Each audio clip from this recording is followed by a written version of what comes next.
masih terkait tangan ini Ustaz. Bagaimana ketika seseorang itu pakai hand sanitizer yang hari ini tuh ada alkoholnya gitu Ustaz. Iya. Ini kalau misalnya habis pakai terus sholat gitu, bagaimana hukumnya Ustaz? Sebenarnya sih kalau alkohol itu tidak memabukkan ya. Kalau nggak percaya coba aja beli di apotek alkohol 70% lalu diminum sampai habis 1 botol. Itu tidak mabuk, meninggal. Itu meninggal. Tapi saya menjawab ini bukan sekedar ngelucu ya, tapi maksud saya begini. Memang kenyataan bahwa para ulama itu di zaman modern ini ya, itu terpecah menjadi 2 pendapat. Antara yang mengatakan alkohol itu najis dengan yang mengatakan alkohol itu tidak najis. Yang mengatakan najis, ini banyak kiai di Indonesia ini yang bilang najis. Makanya parfum beralkohol itu tidak boleh gitu misalnya. Nah, latar belakangnya apa mereka bilang najis? Begini, karena alkohol itu adalah unsur yang membuat sebuah minuman itu jadi muskir atau memabukkan tuh gara-gara ada alkoholnya. Ketika tidak ada alkohol, diminum itu tidak mabuk. Ya kan? Tapi begitu ada alkoholnya, dia bikin mabuk. Berarti inilah yang jadi biangnya.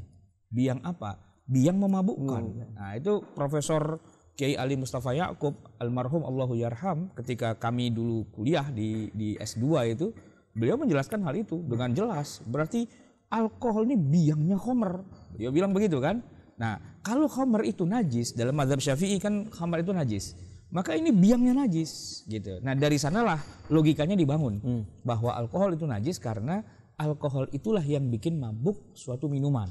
Nah, kalau minuman itu tidak memabukkan, tidak ada alkoholnya begitu kan, itu tidak jadi masalah. Tapi begitu ada alkoholnya, minuman itu jadi memabukkan, maka dialah yang jadi najis. Nah, kemudian logika itu yang kemudian dikembangkan, maka parfum itu tidak boleh dipakai untuk sholat. Kenapa? Karena alkohol itu najis, gitu kan? Meskipun kadarnya sedikit Ustaz. Ya kalau yang namanya najis kan nggak ada istilah banyak atau sedikit, gitu kan? Tetap najis kan? Nah gitu. Nah pendapat yang kedua mengatakan bahwa alkohol tidak najis. Kiai Ali Mustafa Ya'qub dalam kitabnya itu, beliau kan punya disertasi namanya Ma'ayir itu ya. Nah beliau sih menampilkan 2 pendapat memang dengan adil lah begitu. Walaupun beliau memilih pendapat yang kedua yang mengatakan alkohol najis, tapi beliau juga menyampaikan pendapat yang alkohol itu tidak najis. Tidak najis. Nah logikanya begini, ya yang najis itu khamrnya, bukan alkoholnya. Alkohol itu kan lahir dari khamr gitu kan. Maka Majelis Ulama Indonesia itu menarik ketika bikin fatwa tentang apakah alkohol itu najis atau tidak. Jawabannya itu dua-duanya iya. Dua-duanya. Maksudnya ada alkohol yang najis dan ada alkohol yang tidak najis. Nah, jadi begitu. dirinci begitu saja. Dirinci. Alkohol yang najis itu adalah alkohol yang dia dibuatnya memang dari khamr. Ini khamr, najis, ya kan?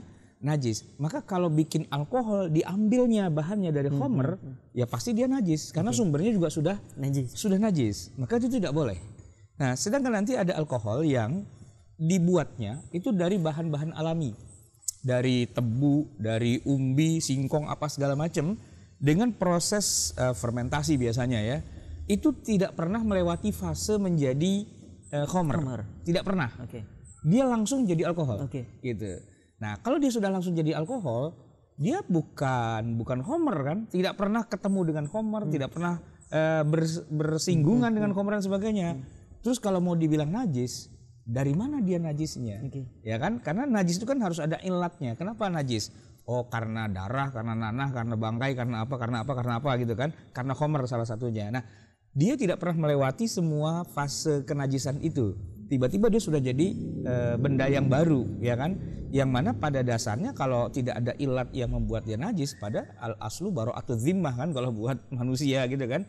Nah, najis juga begitu. Pada dasarnya kan semua benda itu suci, kecuali ada kejatuhan, ketemuan, kecampuran najis. Dia tidak pernah mengalami bercampur dengan najis, maka dengan otomatis dia tidak najis seharusnya, gitu ya.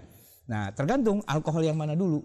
Apakah alkoholnya itu dibuat dari khamr atau dibuat dari benda-benda yang alami? Begitu jawaban MUI kan. Nah, kalau hand sanitizer kebanyakannya bukan dari khamr sebenarnya. Iya, itu dibikin dari barang-barang yang murni yang tidak pernah melewati fase sebagai khamr gitu ya. Tapi ala kulli hal itu 2 pendapat yang berbeda. Ya, kita sih terima-terima saja dalam arti begini. Kalau Anda mengatakan alkohol itu najis, ya Anda bersihin tangannya dengan sabun aja. Sabun tidak najis. Tidak usah pakai hand sanitizer kan gitu ya. Tapi kalau Anda mengatakan alkohol itu tidak najis, ya sudah, nggak ada masalah Nggak ada kan? masalah. Nah, gitu aja. Oke. Baik Ustaz, itu terkait alkohol karena itu banyak sekali pertanyaan hari ini. Ya, ya. Kan sekarang ini orang dikit-dikit pakai hand sanitizer begitu ya, cuci tangan pakai sabun. Nah, ternyata yang ada alkoholnya itu ya balik lagi apakah alkohol itu najis atau tidak begitu. Oke Ustaz.